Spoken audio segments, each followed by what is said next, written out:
Au nom de l'ensemble de l'équipe municipale, des élus et agents et des associations partenaires, je suis très heureux de vous accueillir ce soir au Thor, vous tous, taurois, voisins, touristes et amis. Bienvenue au pied de ce beffroi dont nous fêtons la Renaissance, mais aussi les 170 ans de sa création. Pour célébrer cet anniversaire et cette restauration complète, le Beffroi est ce soir le héros d'un spectacle original, Paroles de Beffroi, qui nous raconte en paroles et en images la mémoire de la ville et les souvenirs de son histoire. Paroles de Beffroi, une remontée dans le temps pour découvrir, pour retrouver, comprendre et aimer le Thor d'hier et le Thor de maintenant. Merci d'avoir répondu à notre invitation et que le spectacle commence.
Du gouffre de la vallée close où mes eaux ont jailli, aux ondes de l'Ouvèze que je rejoins enfin, je m'élance et je dessine au gré de mon parcours un territoire unique, irrigue mes chemins, avec au cœur le Thor. Chemin de vie pour l'agriculture et la nature, chemin de lien entre le patrimoine industriel d'hier, les réalisations artisanales d'aujourd'hui et les projets novateurs de demain, j'accompagne et rassemble les hommes et les femmes qui y vivent. Pour mieux les nourrir de mon énergie, tel le cœur d'une mère, je me divise et me multiplie en cours et en réaux. Grande sorgue, petite sorgue, sorgue des moulins, sorgue du Trentin, sorgue de la Faible, Réal de Montclar, des Dominicains, autant de noms de baptême évocateurs des quartiers que je traverse. Et du fait de cette particularité, je porte mon nom au singulier comme au pluriel.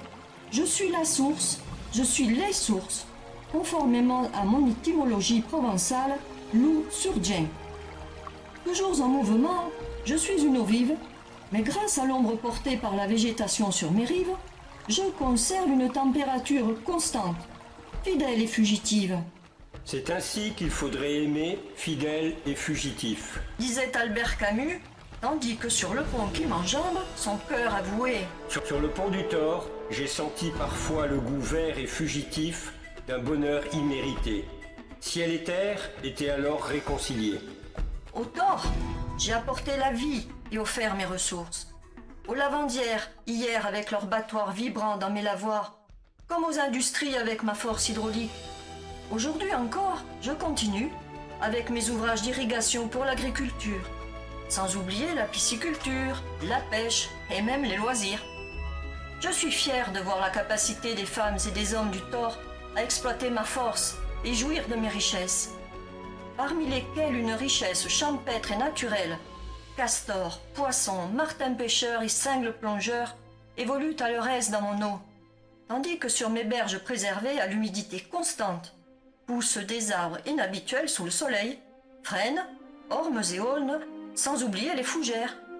Une nature à l'image de ces souvenirs de René Char, célèbre poète qui m'a si bien chanté.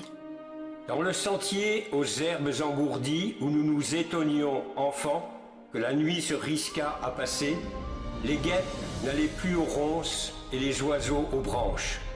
L'air ouvrait aux hôtes de la matinée sa turbulente immensité. Ce n'était que filaments d'ailes, tentation de crier, voltige entre lumière et transparence. Le Thor s'exaltait sur la lyre de ses pierres. Le mont Ventoux, miroir des aigles, était en vue. Dans le sentier aux herbes engourdies, la chimère d'un âge perdu souriait à nos jeunes larmes. Avec mon eau claire, moi qui suis la plus belle rivière au monde pour nombre de voyageurs d'aujourd'hui et de naguère, c'est un autre trésor que je porte dans mon lit. Une histoire aussi belle que celle des 1001 nuits. Le savez-vous? Devant un abreuvoir de sorgue, là où un taureau s'agenouille, là où son sabot met au jour dans la vase une statuette de Vierge noire, là sera érigé un lieu de culte, Notre-Dame du Lac, pour graver dans le temps et la pierre ce miracle de la nature pour les uns ou d'une volonté divine pour les autres.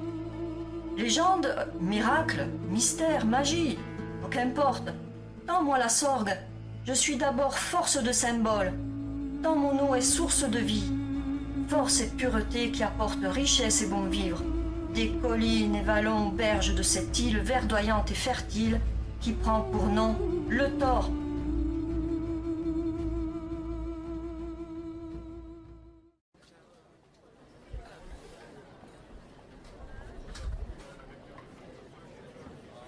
À ce qu'il paraît, le nom du Thor viendrait de Taurus, le taureau. Mais non, ça vient de Taurus avec un O et pas AU. Cela signifie la courbe, le contour, comme celle de la colline de Touzon par exemple, où se dresse notre château monastère depuis plus de 1000 ans. Si on va par là, je vais te dire plus encore. Ça viendrait de Taurus avec un H et un O, comme dans le Thor, et qui veut dire le lit en parlant d'une rivière, la Sorgue. Ah, faudrait savoir. Taurus la courbe, Taurus le lit, Taurus le taureau. Et tant qu'on y est, pourquoi pas Torre la tour? Eh bien, je vais te le dire. Tu connais cette légende de la découverte d'une statue de la Vierge dans une courbe, Taurus avec un O, du lit Taurus avec un H de la Sorgue, par un taureau T-A-U, sous une tour taurée. Tous ces noms se sont confondus peu à peu dans le pays du taureau pour donner son nom à ce village et ses armes sur son blason. Voilà, CQFD. Je veux rappeler, quant à moi, le témoignage de François de Bougeron, alors chargé d'un inventaire de la seigneurie. Le Thor est une ville si ancienne qu'on n'en sait point l'origine, car elle est soit fondée avant l'Empire et le règne de Charlemagne. Pour protéger plus encore ma source et mes fruits, telle cette nouvelle cité, les murs d'enceinte sont dressés, percés de quelques portes bien gardées, sous lesquelles viendront bientôt flotter les étendards à la croix occitane des comtes de Toulouse et la bannière sans et or des comtes de Barcelone, maître divis, c'est-à-dire co-seigneurs de la cité du Thor, et sous lesquels viendront aussi passer leurs chevaux. N'est-ce pas là le bruit de leurs galons? Ce sont bien les montures des vassaux des comtes de Provence, Roubaud de Toulouse, Barcelone et Forcalquier, des chevaliers de Gironamique et des fidèles de Raymond V. Ils font un chemin de ronde et veillent sur les gens d'ici.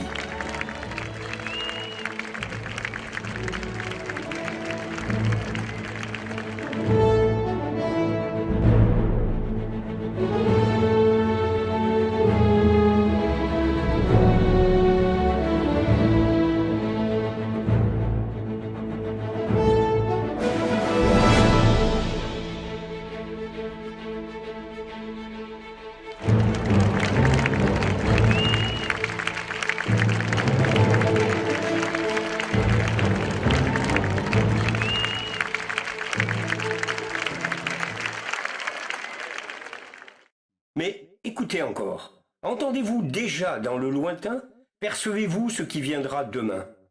En ces temps incertains, les révolutionnaires sont venus assassiner François de Brécy, colonel de la garde nationale, premier consul du Thor, aux marches de sa mairie. Que sonne le glas au clocher. Forte de son histoire et de son passé, cette communauté va poursuivre son chemin. Les siècles ont passé, les temps ont changé. En ce début d'année 1847, paysans, pêcheurs, artisans, notables, tous ensemble, sacralisent leur citoyenneté par ce beffroi tout juste érigé. Il ne manque pas d'y incruster leur blason, où l'étoile qui guide le taureau les invite eux aussi à s'élever toujours plus haut.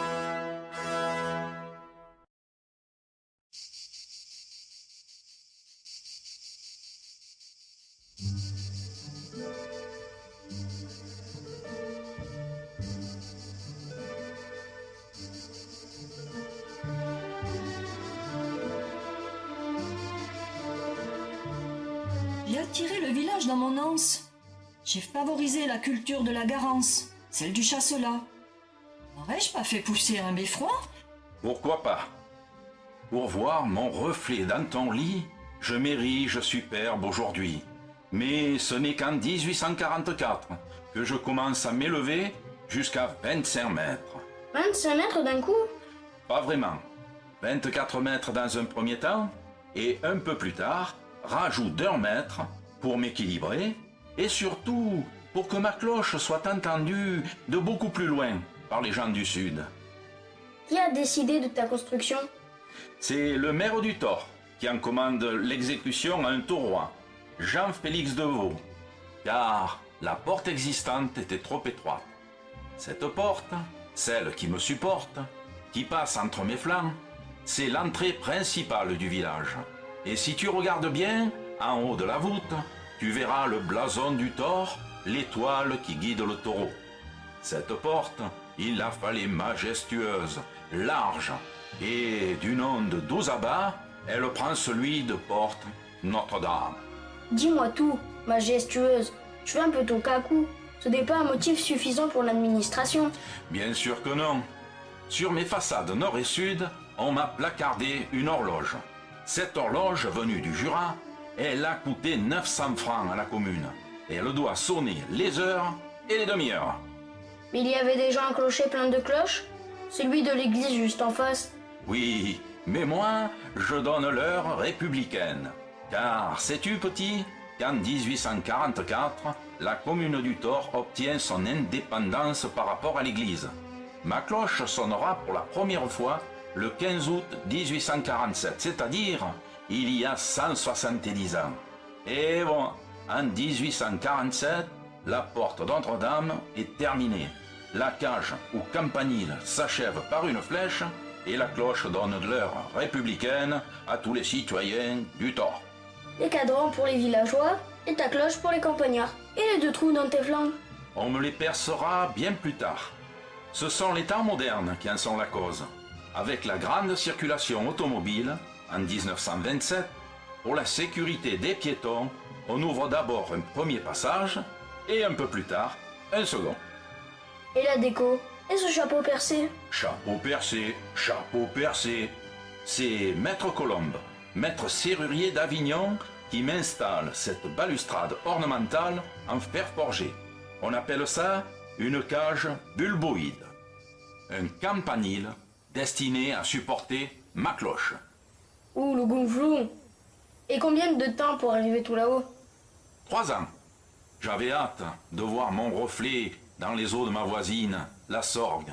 Elle qui court tout le jour, et moi qui me regarde dans son livet, à courir comme ça, elle me fatigue.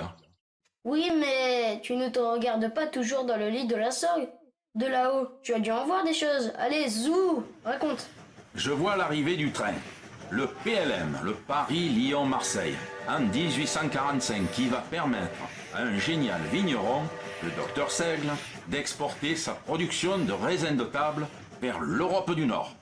Quel raisin de table? Le chasselas, pardi, le chasselas. Dès 1863, j'assiste à l'expansion du chasselas et malgré la catastrophe que fut l'attaque du phylloxéra, notre génial docteur agriculteur va l'anéantir. Grâce à son habileté, sa détermination et son savoir, il vaincra ce dangereux puceron en immergeant les vignes pendant 40 jours à l'automne. On peut remarquer que l'histoire du Thor est une fois de plus liée à mon nom. Oh, ça va, oh. La vedette, c'est moi ce soir. J'ai 170 ans. Prétentieux. Tu sais mon âge à moi? Non, je ne demande jamais l'âge des demoiselles. Ce que je sais, c'est qu'en 1907 et en 1951, tu es venu me chatouiller les orteils avec tes inondations. Oh, les ancêtres, vous n'avez pas fini de vous disputer? Beffroi, raconte-moi encore le chasse-là. J'ai vu la renommée du Thor et de son fameux raisin briller jusqu'en 1960, jusqu'à baptiser le Thor, capitale mondiale du raisin de table. Douce France, cher pays de mon enfance, bercé de tendre insouciance, je t'ai gardé dans mon cœur. Mon village, au clocher, aux maisons sages, où les enfants de mon âge ont partagé mon bonheur. Oui, je t'aime et je te donne ce poème. Oui, je t'aime dans la joie ou la douleur. Douce France,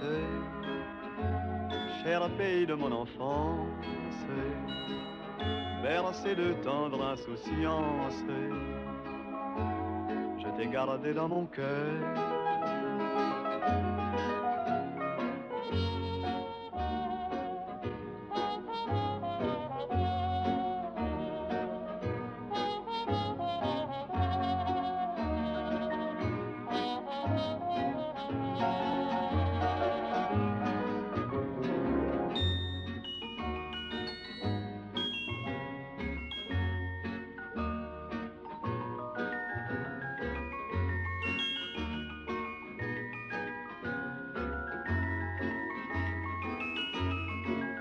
Oui, je t'aime et je te donne ce poème. Oui, je t'aime dans la joie ou la douleur. Douce France, cher pays de mon enfance, bercé de tendre insouciance, je t'ai gardé dans mon cœur, je t'ai gardé dans mon cœur.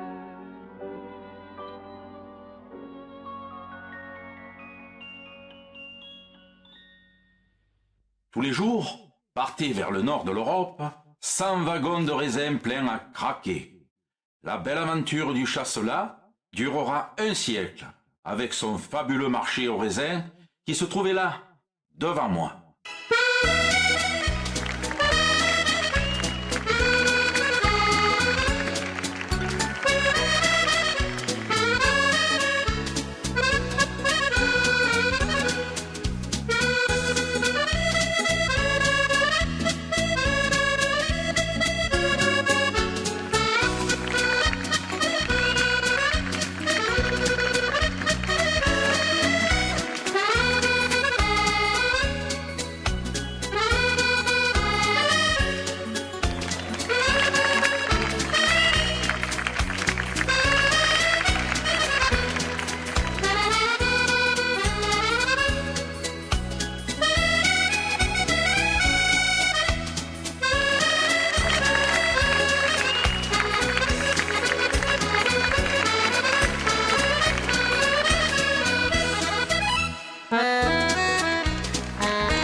s'achève avec les terribles gelées de 1956, de 1963, qui vont décimer le vignoble taurois. Il n'y avait plus de paysans alors? Mais si, ils ont fait pousser autre chose. Des pommiers, des porte-graines, du cresson, des asperges, des légumes, des céréales. Ah, tout pousse ici. C'est si facile avec Claude Mécano. Oh, la sorgue, c'est ma fête ou la tienne aujourd'hui? Et des hommes célèbres? Tu as dû en voir passer sous ta porte Notre-Dame. Boudieu, je comprends que j'en ai vu passer et repasser. Oui, mais tu es trop vieux et tu ne te souviens plus. Comment je ne me souviens plus? Tiens, j'ai vu passer Jean Altin. C'est lui qui a apporté dans les plaines du Vaucluse, et notamment au Thor, la culture de la garance. Cette racine fera la fortune du village. Le lait melot, la garance. Garance? Garancine? Avant la garancine, c'était une usine de transformation de la racine en poudre colorante. Et qui les faisait tourner, les roues de toutes ces usines? Claude de la Sorgue. Arrête de me couper. Ta fête, ce sera une autre fois. Oui, mais tu ne dis pas tout, alors... Alors je continue. L'embellie de la Garance durera jusqu'en 1877, date à laquelle la lysarine, ce colorant artificiel inventé par deux chimistes allemands, fera son apparition. La ruine s'annonce pour les paysans taurois. En 10 ans, le commerce de la Garance s'effondre, mais c'est sans compter sur le génie de notre taurois, ce fameux docteur Seigle dont je t'ai parlé tout à l'heure, et qui va sauver la situation. C'est tout? Tu ne te rappelles plus de personne qui est passée sous ta porte? Personne? Et Pierre Goujon, c'était personne? Ce brave homme lègue sa fortune à la ville du Thor en 1836 pour y créer des écoles gratuites. Ainsi, les petits taurois bénéficieront de l'école gratuite 45 ans avant la loi Jules Ferry. La mairie ne l'a pas oublié. Il a eu droit à son buste sur une fontaine. Pourquoi sur une fontaine? Mais enfin, petit, pour un goujon, une fontaine, c'était la moindre des choses. Sais-tu ce qu'on disait de lui pour relater sa générosité? On disait, cet homme est une fontaine de largesse. À quel homme est une faune de largesse? Comme c'est plus joli en provençal, qu'est-ce que c'est le provençal? Le provençal, petit, c'est une culture, c'est un costume, c'est une langue. La langue que j'entendais parler, que j'entendais chanter au son du galoubet tambourin. Écoute, petit, écoute.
Et la sirène, elle se fait entendre? Même muette? Elle fait encore parler d'elle? Tu l'as oublié? Beffroi, raconte-moi. Ah oui, la sirène. Eh bien celle-là, elle n'est pas sortie de la sorgue. Elle se gèlerait la queue. Tu exagères. Je ne suis pas si froide que tu sembles le dire. Les lavandières ne se presseraient pas tant d'en me la voir. Un peu de sérieux. Je t'explique. Déjà, il n'y a pas qu'une sirène. Il y en a deux. Une première, de petite taille, installée en 1935, qui ne servait qu'à sonner le début du marché au raisin, le matin d'été à 7 heures. Sa grande sœur fut installée pendant l'occupation pour sonner l'alerte au bombardement. La paix revenue, elle prévenait les pompiers lors d'un sinistre. Il doit bien avoir une histoire à raconter, ta sirène. Justement, en parlant de sinistre, à cause d'un mauvais fusible, un jour la sirène est restée muette. Impossible de prévenir les pompiers rapidement pour un feu de grange. Catastrophe. Le lendemain, Madame Mercedes Barr, notre mère, note au passage petit qu'elle fut la première femme maire en Vaucluse. Donc le lendemain, le maire signait un arrêté municipal. Désormais, la sirène sonnerait tous les jours à midi. Comme ça, si elle est en panne juste pour dire c'est midi, ce n'est pas une catastrophe. Tu as tout compris. Et elle a sonné comme ça une cinquantaine d'années tous les jours, à midi.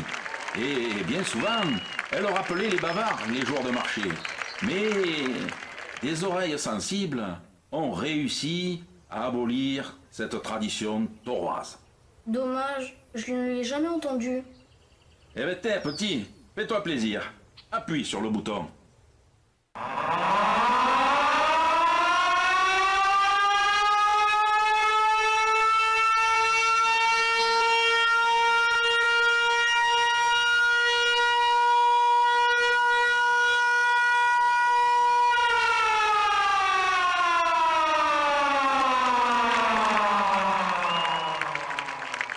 Alors là, j'ai compris. Elle casse bien les oreilles, ta sirène. Mais quelle ambiance! Si on la faisait sonner tous les samedis pour le marché? Je ne crois pas que ce soit une bonne idée. Les temps changent. Et avec tout ce que j'ai vu, entendu... L'information, petit. Je suis bien placé pour savoir tout ce qui s'est passé dans notre village. Alors vas-y, raconte. Qu'est-ce qui s'est passé? Il y a tant de choses à dire, du meilleur au pire. Mais écoute plutôt, sur mes bandes audio, les infos des années sombres de la guerre.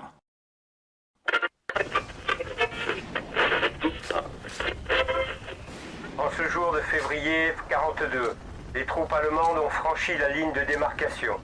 Au Thor, la Kommandantur s'installe à la gare du Maroc, où un dépôt régional d'essence est implanté. Les troupes italiennes occupent l'hôtel du Chasselas et le château Courtet. C'était notre bulletin de 8 heures.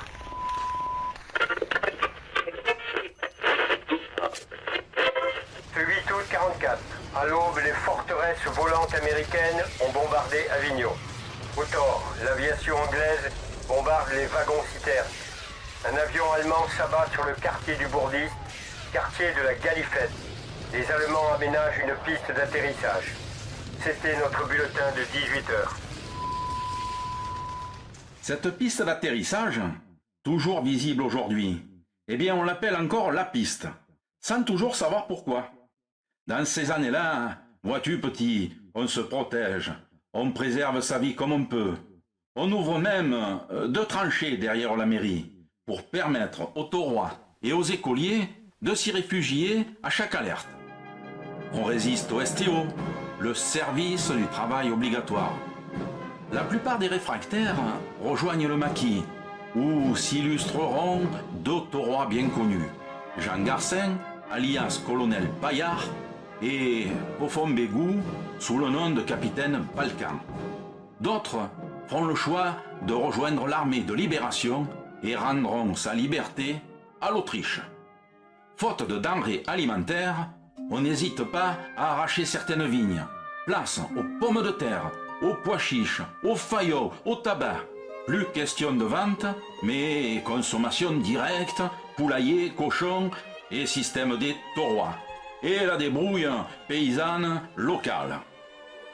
La vie continue, petit, avec la fougue de la jeunesse qui bientôt organise fêtes et bals clandestins qui ont un grand succès. Comment ça s'est terminé? Par la libération de notre village. Le 25 août 1944, les premiers chars furent accueillis dans une liesse générale. Les taureaux étaient nombreux au beau milieu de la route d'Avignon. Lorsque les premiers chars sont arrivés, en début d'après-midi, ils ne pouvaient plus avancer. Un taureau a voulu même leur offrir du champagne. Et un dégourdi de conducteur de char a essayé de me passer entre les jambes. Et qu'est-ce qui lui est arrivé? Il est resté coincé, ce couillon.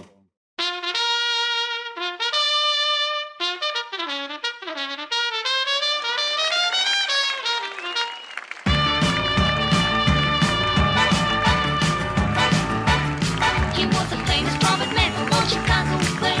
He had a boogie style that no one else could play. He was a job man at his craft, but then his number came up and he was going with the draft. He's in the army now, I'm blowing Ravelin. He's the boogie woogie bugle boy, company B. I do, And now, three lovely ladies that are Stephen G.I.'s heart all over the world. Hi-ya, hi-ya, hi-ya, hi. Have you ever danced in the tropics? Well, they throw the fool with the conscience full of it, South American way. Hey! Hi-ya, hi-ya, hi-ya, hi. Could you have ever kissed in the moonlight? If you never kissed, oh boy, what you missed in that South American way. For me, if it's a shame, please let me explain. For me, if it's a shame, means you're blind. For me, if it's a shame, again I'll explain. It means you're the fairest in the land. I could say Bella, Bella, even say Wunderbar. Each language only help me tell you how grand you are. I've tried to explain, but me if it's a shame. So kiss me and say you'll understand.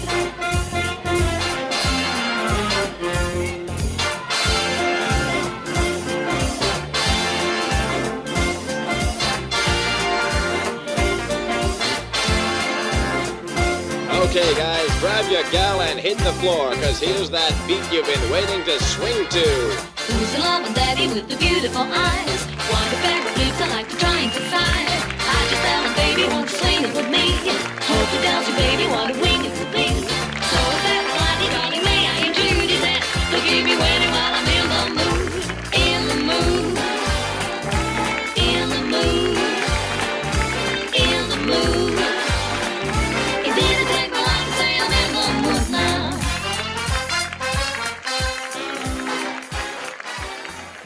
Et maintenant, qu'est-ce qui se passe? Qu'est-ce qui se dit? C'est toujours aussi surprenant pour toi? Oh oui. Tu vois le bain, juste en dessous, c'est Radio Lotor. Et crois-moi, ce n'est pas triste. Depuis 170 ans que j'entends des histoires, finalement, elles ne changent guère, mis à part le fait que ça se parle de moins en moins en provençal. Et c'est bien dommage, car les histoires étaient bien plus savoureuses dans la langue de Mistral. Raconte pour voir. Je me souviens de ces deux femmes qui se rencontrent. Digue-moi, Margarida, est-ce vrai que ton homme se la pas la cambre? Eh bien, sûr que c'est vrai. Et comment fait son compte? Eh bien, li vese les escaliers de la poste. Oh, li vese. Eh bien, on les a pas vus. S'il te plaît, traduis, j'ai pas tout compris. Dis-moi, Marguerite, c'est vrai que ton homme s'est cassé la jambe? Bien sûr que c'est vrai. Et comment il a fait son compte? Eh bien, tu les vois les escaliers de la poste? Eh bien sûr que je les vois. Eh bien lui, il les a pas vus. Tu n'es pas bien sérieux? Comment veux-tu que je sois sérieux?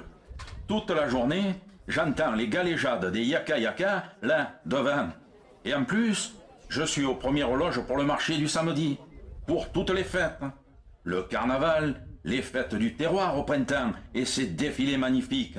Les fêtes de la musique, de la Saint-Jean, la vote du 15 août, la Dame Blanche et le Père Noël qui m'escalade. Tu en as oublié une, fin octobre, la fête des bonbons. Ah oui, à l'Auvent. Non, Halloween. Je crois que tu ne sais pas ce que c'est. Mais si, je peux même te parler d'une autre fête comme en Amérique. J'entends encore les accents de la musique country et le vroom vroom des deux roues chromées, chevauchées, chevauchées, façon de parler. Les cavaliers à la bannière étoilée, c'est de notre temps. Et puis, comment veux-tu que je sois triste avec toute cette jeunesse tauroise qui me tourne autour aujourd'hui? Eh oui, les pompiers sont passés, les sirènes se sont tues, les anciens se sont allés. Dans la nuit, maintenant, montent les rires et les cris. Ceux de centaines de jeunes, richesses d'aujourd'hui, promesses pour demain, prêts à dévorer la vie. Oui, tu dis vrai, je n'ai pas compté. Mais nous sommes au moins 1000 jeunes taurois à courir à travers la ville bien décidés à l'animer. Crois-moi, mais rassure-toi aussi à la respecter et à y vivre heureux avec tous ses habitants.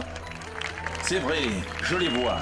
Ils courent, vont et viennent à mes pieds, de leur maison à leur école, du stade au skatepark, du dojo au cours de tennis, d'un ballon à un autre, d'un panier à un but. Ils courent encore de leur instrument à l'école de musique, d'un livre à un autre à la bibliothèque, d'un défilé de carnaval à une rencontre de citrouilles et de sorcières, d'une association à l'autre, d'un spectacle à l'autre, d'une scène musicale à l'autre. Libres, responsables, ils ont le choix. Ils courent à la découverte du monde, pour mieux le comprendre, le respecter et l'aimer. J'irai au bout de mes rêves, tout au bout de mes rêves. J'irai au bout de mes rêves, où la raison s'achève, tout au bout de mes rêves.